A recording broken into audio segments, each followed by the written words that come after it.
Welcome back. Well, we've got Gbede Faluyi Isibo, who is the Director of Mobilization Nigeria Diaspora Youth Coalition, but he's here in the studios. Thank you for coming on today. Thank you for having me. Appreciate it. Now, let's get a little bit of background. This Nigerian Diaspora Youth Coalition, now we understand what is it about in the first place? Because how is it that it says Youth Coalition for Peter Obi? Well, the Nigerian Diaspora Youth Coalition, it's a congregation of young professionals who are Nigerians but who live in the diaspora to promote good governance and to help sustain the development of good governance back at home. That's basically what we do. But putting into consideration all the actors for the 2023 presidential elections, we came to the conclusion that if we are to pursue and encourage good governance, Mr. Peter Obi of the Labour Party happened to be the only candidate that we perceived can align with our goals and our vision as a coalition, and we decided to support him. Well, first of all, how do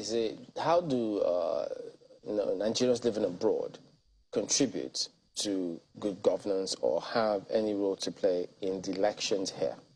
Well, Nigerians living abroad are Nigerians. Yeah. They have family members who live in Nigeria, and just like every Nigerian, they feel the impact of bad governance, in Nigeria.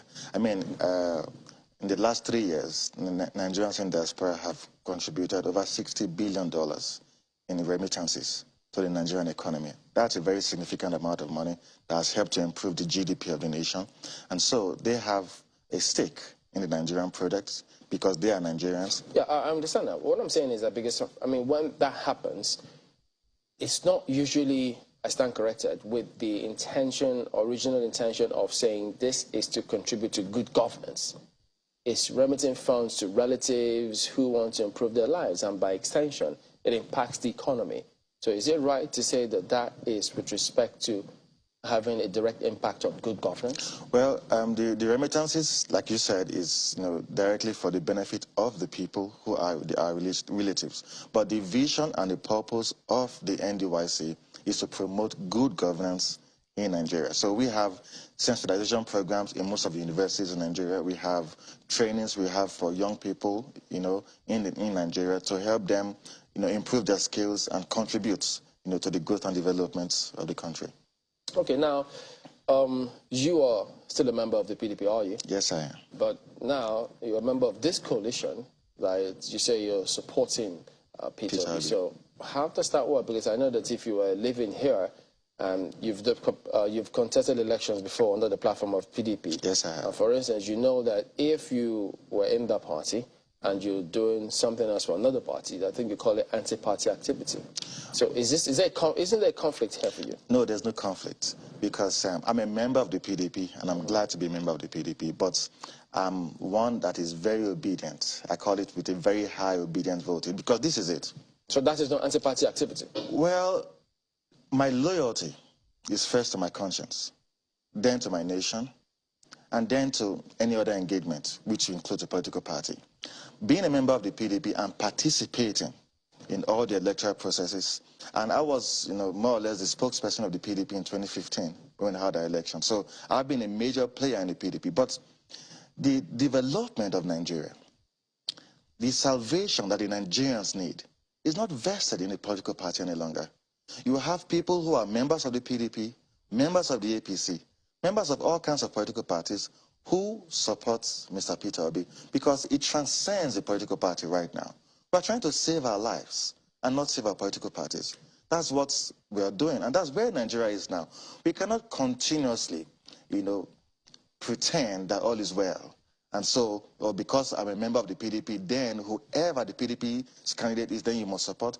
That's not how democracy plays out in other developed economies. There are members of the Democrats Party who support Republican candidates, and vice versa. So it is about the capacity, the capability, the competence of the individual. If you say there are members of the Democratic Party who support Republicans, they don't vote for Republican candidates. They do.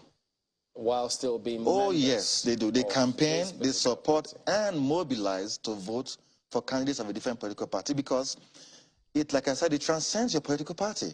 Who is the individual that can deliver to the people. That's what really matters. And that's where we should get to, where we are not blinded by what they call loyalty. And like I tell people, the assumption of loyalty is for those at the bottom of the ladder in the political parties. Most of our big players are loyal to themselves first. But isn't this part of the deception as well? Because if you are a member of a party and you want to support another candidate, yes, why don't you just leave that party and goes with the candidate that the party knows that, look, they're not with us, so they are now with this other party. It's clearer for a lot of people who also want to perhaps say, okay, look, we're planning with this, we're taking that decision based on this. So it puts everybody in the clear of what to expect, isn't it? But that's why I think our democracy or our politics needs to evolve. I do not have to be in the political party or the candidate I'm voting for. I should be free to make a decision. Like I said, my loyalty is to my conscience, not to my political party. So the individual who I think can deliver on the promises to the Nigerian people is who I'm devoted to, not whoever my political party chooses. Because we know how political party candidates emerge. Sometimes it's not free, sometimes it's not fair, sometimes it's not to the best interest of the people. So that is where we are looking at it from. What is the best for the people, not what is the best for me. It would have been nice to say, oh, as a member of the party, I should support my party's candidate. But will I be punishing my conscience? Will I be happy as an individual that this is not what I really want to do, but because I want to be loyal to my political party that has not helped me or helped the majority of the Nigerian people, then I want to be loyal? No, we cannot do that. If they say this is about your conscience, you want to do things right, but you also know that actualizing certain things are two different things. For instance, if you were you're still in PDP, and so if you decided to say, well, I vie for local government elections. You've contested elections before. Yes. Wouldn't you make more impact if you contest election and win on that platform, given your mindset and what you believe in, which you say you find in the other candidates, as opposed to just voting for him where it's a 50-50 thing. He may or may not win. So how about that? The people determine who at the end of the day wins the elections. In a normal democratic setting, the people are the ones who vote to determine. Absolutely, yeah. Yes, so if I support Peter Obi, for example, as a Labour Party presidential candidate, I may have members of the PDP in my state that I support for House of Assembly or for the Senate or for House of Reps. So it's not just about, aligning from top to bottom. It has to be PDP from top to bottom. What is the character of the individual that I'm supporting to that role he's vying for? So if I was to run for office as a local government chairman, the people in that local government will determine who's elected. I understand that. What I'm asking is, if you look in your party and you say you have a better chance of winning an election as, for instance, a local government chairman, and then rather than do that, you choose to vote for another candidate in another party, do you think that you will be achieving your aim of ensuring development happens in the country by voting that, as opposed to assuming you contest and win an election as a candidate?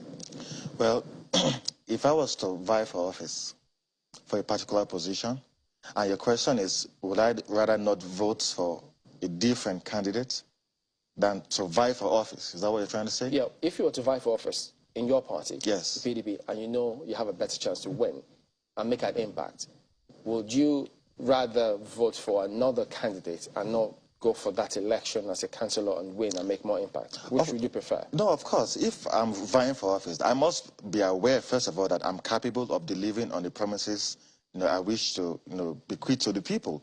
So if I know I have the capacity to do it, why on earth will I vote for somebody else on a different platform?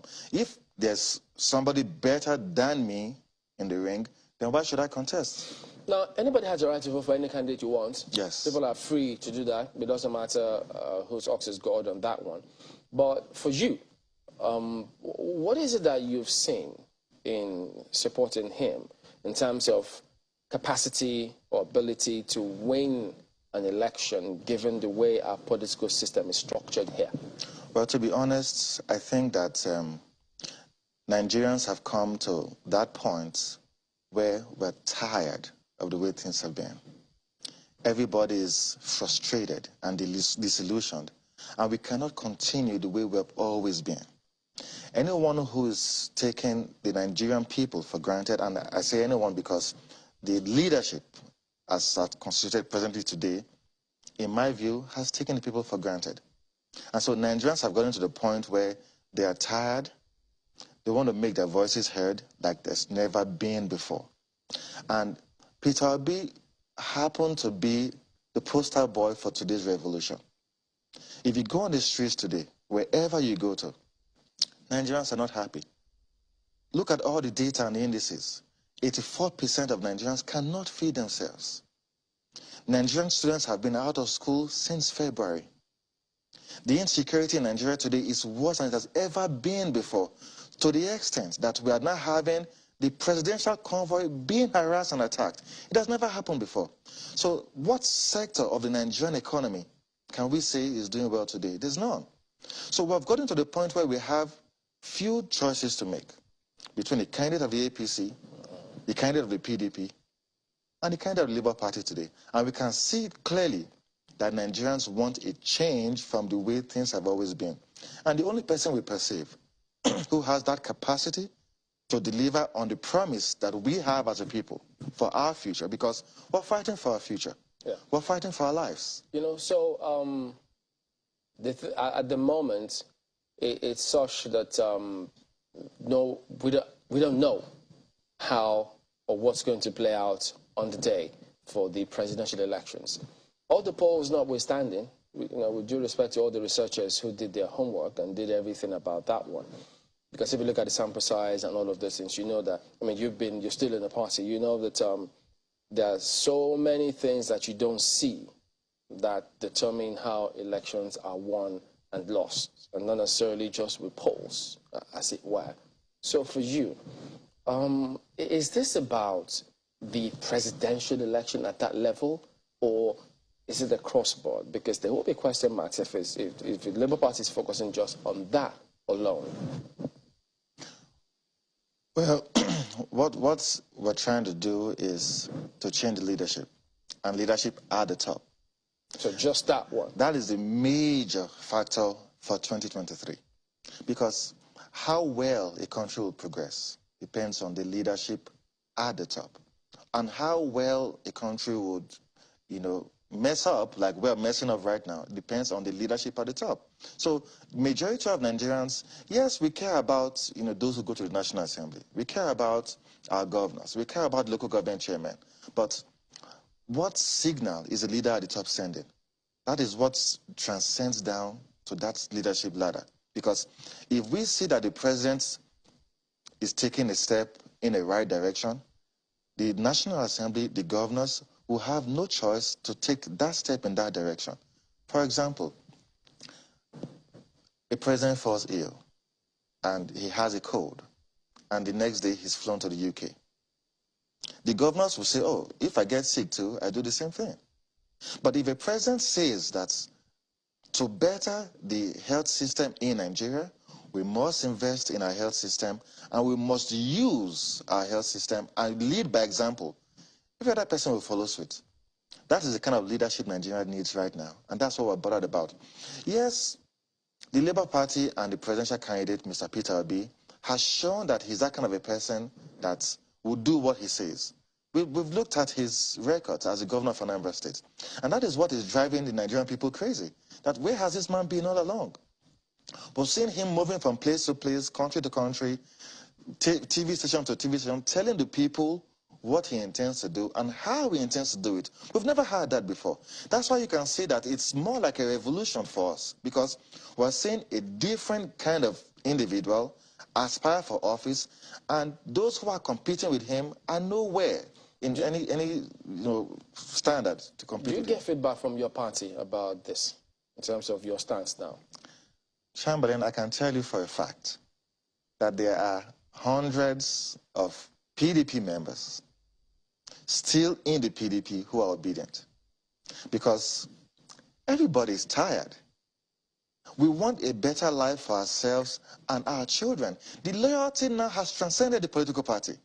But at the elections, you will see it. Because they say, oh, the man has no structure. But the narrative is changing now. They're saying that, okay, there are people who are coming out to support him, who were not supporting him, in quotes, at the initial point. We're seeing rallies being held across the country. We're seeing hundreds of thousands of eligible voters come out en masse. So what more structure could be more than that? Well, if I hear you right, if many or most of those who are really angry, quite a number, members of PDP want to support him and vote for him. So if you have a lot more from the PDP and not as much from the APC, again, if I heard you right, wouldn't that be weakening the PDP and strengthening the APC, making it easier for them to just stroll in and win the ticket? Well, just like it's happening in the PDP, it's happening in the APC, and that's the truth. And it is even worse for the APC because a lot of APC members, many of who I conversed with, were disappointed at the selection of the running mates of the APC presidential candidate. Many felt that that was unfair, that was unjust, and that was insensitive. And apart from the fact that their candidate doesn't appear to be someone who they think has a capacity to lead Nigeria into her future, they see that now they have even more reasons not to support their presidential candidates. And we're going to see all this play out at the elections. The confusion that the main political parties have is that they are banking on the previous permutations of elections in Nigeria. What will happen in 2023 is like what we've never seen before. And that's the truth. We're seeing for the first time young people go out en masse to register to vote. We're seeing young people fund their own strategy on how to go about the elections. We're seeing young people come out on the street without being paid. Chamberlain, this has never happened before. But in 2019, yes, who did you work for? How did you vote? I campaigned and voted for the PDP candidates, Alhaji Atiku Abubakar. Atiku Abubakar and Peter Obi. And Peter Obi, yes. So isn't it the same? Peter No, it's not the same. 2019, we had Presidents Buhari and Atiku on the line. And at the time, Atiku was the man to beat. He was obviously better than what we had at the time. But in 2023, there's a difference. Now we have three major people on the line, and obviously we're choosing the one who's the best. That's what it's about. Yes, I voted and campaigned for Atiku the last time, but that has changed now. We're seeing somebody who's younger, who's more effective, who's more efficient, who is more intellectual, who has the capacity, the commitment, and the honesty to deliver our hopes, and that's why we're for Peter Obi. Even though you know that there's so many people who would point by point disagree on what you said, but my colleagues in Lagos will also like to comment and get some questions across. Go ahead, guys. Mr. Sibo, interesting thoughts there, but if I get you correctly, you're focused and concentrating on winning the presidency. And, just in case, in the wildest possible scenario, your candidate emerges, has your party thought it through by not, drumming up the same level of support for the victorious emergence of your party at the governorship level in other states? Have you anticipated the kind of presidency that you could have if you don't have the requisite support base at the governorship level and at the National Assembly levels? Well, thank you for the question. You see, 2023 is going to be very different. When Peter Obi emerges president, that would be Nigeria's president. He would realize, and the nation will realize, that this was a product of the Nigerian people, not just of a political party. And so those at the National Assembly and the governors, of course, they may not be members of the president's political party. Nigerians don't really care about what political party you belong to. Deliver on good governance for us. And if there appears to be some kind of fracas between the National Assembly and the executive when Peter Obi becomes president, Nigerians will rise to the occasion. Because we have fought so hard to have our president elected. Like many people will say, we are the ones running for office through Peter Obi. So it is our government, not just Peter Obi's government. So the Nigerian people would not allow regular, professional politicians destroy whatever we are trying to achieve as a people. So that consciousness will be available across board. When Peter Obi becomes president, his plans and policies are the Nigerian people's plans and policies. So if our friends in National Assembly care about the nation, care about the people who they represent, they are going to fall in line with those plans and policies that are capable of delivering us to where we're headed to. So I don't foresee a scenario where there will be an unnecessary, back and forth, apart from the regular ones where we will have, because Peter Obi is going to stop, waste. He's not going to allow people continue the way they've been doing it. And professional politicians will not be happy about it. And that is where Nigerians will rise up to the occasion. If we get to a point where the National Assembly, for example, is becoming a stumbling block to our progress as a nation, the people will react. And when I mean the people will react, they will react in the way that we have never seen before. So many hurdles to cross before you get to that point. Speaking of which, let's look at the hurdles now. I wonder if you've heard the analysis that, the support base based on algorithms for your candidate is mostly found on social media, and not just on social media, but of people who do not necessarily reside within the country and are not PVC holding eligible electorate. That's one.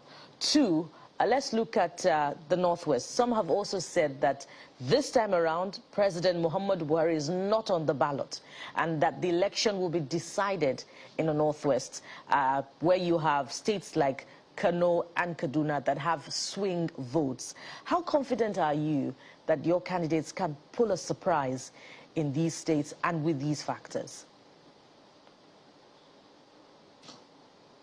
Thank you. I don't subscribe to the assumption that the election will be decided in the Northwest. I really don't. I don't also subscribe to the assumption of those who are afraid that the support base of Peter Obi is just on social media, or those who are based outside of the country, or those who don't have the PVC. That's fear speaking. That's what it is. They are afraid. They are saying what we have never seen before in the history of Nigeria. They are saying Nigerians generally queue behind one person. The same way you're seeing it on the streets, that's the same way you're seeing it on social media. So any person who is telling you is just, we've seen rallies across the country of young people, middle-aged people, and old people rallying in support of Peter Obi. Is that social media? Or are we going to assume that they all don't have PVCs? So who are those who have the PVCs then? Who are those who are the Nigerians? So the election for 2023 will be very different. Like I said, whatever permutations we've had before for 2015 and for 2019 will be crushed in 2023. Because the kind of sensitization we're having today, we've never had it before. There are people who have always had voters' cards and never voted, and they're saying that this time around, we are going to vote, and they're voting for a reason. They're not voting to reinforce failure. They're not voting just to change the political party that's in government. They are voting, or they're coming out to vote for an individual. And that is, like I said, we've never seen before. Most people have voted along party lines. President Buhari is not on the ballot today. So the assumption that the APC, has bulk votes somewhere does not exist. And I tell you what are they going to campaign with in the Northwest? What are they going to tell the people in Katsina why they should reinforce failure and vote again for the APC? When those in Katsina are not living better lives, the insecurity in the zone has worsened, poverty in the zone has worsened, education in the zone has worsened. What will be the campaign point of the APC in the Northwest, where some people think that's where the votes will be decided? Are those in the Northwest living better lives than those in the Northeast or those in the Southeast? Nigerians generally are frustrated. We are tired. So anybody's assumption that, this party has these votes here, you are lying to yourselves, because Nigerians are going to show in 2023 that we want a different direction. The same way the northern youths are out of school, that's the same way the southern youths are out of school. So, but don't you think that when the strike is called off before the elections, it will change the dynamics? It will not. Are we going to forget suddenly all the sufferings we've had just because they've called off the strike? No, it's not about what they forget. It's about where there will be the capacity or ability to vote. Calling off the strike is not going to change anything. Okay. What do you think about the way Austrian elections turned out? Because at the time, too, Nigerians were very angry. Austrian, they were also equally angry. Yes. But in spite of that, over 300,000 people voted for the APC, even though PDP won with about 50,000 votes. So you had that much people, in spite of the anger, still voted for the ruling party. So if you extrapolate that to the national level, you never can tell. So it means that anger may not necessarily be a major factor. Anger will always play a role. The same way hunger will play a role. But will it be the major deciding factor? Yeah, it is going to be a combination of factors. You know, and many people did not assume or did not foresee that the Austrian government was going to change from the APC to the PDP, because we saw the way the APC had mobilized their men and materials. We saw the way they were excited about the Ekiti elections. They were going to use monies. But monies didn't play so much role in Austrian elections. The people were decisive. They knew that they needed to change those who were in government, and they came out en masse to do it. Yes, they were frustrated at some point, but they were decisive that this is what we want, and that's how it's going to be in the 2023 elections. Well, you didn't factor in the fact that even the APC themselves had internal rift and rancor, which may have contributed to all of that. So it's not as straightforward as, you know, it may appear. But they're not having the same rancor right now. Are they not in a worse situation right now than they've ever been before? Well, there are members of the APC who are senior members of the APC who are campaigning against the APC. We need to go, but we'll get the APC and the PDP to weigh in as well on this matter tomorrow. But I want to thank you for coming on. Ogwede Ifaluyi Sibo is the Director of Mobilization, Nigeria Diaspora Youth Coalition, who he says now identifying with the Labour Party presidential candidate, Mr. Peter Obi. We're back in a moment. Stay with us.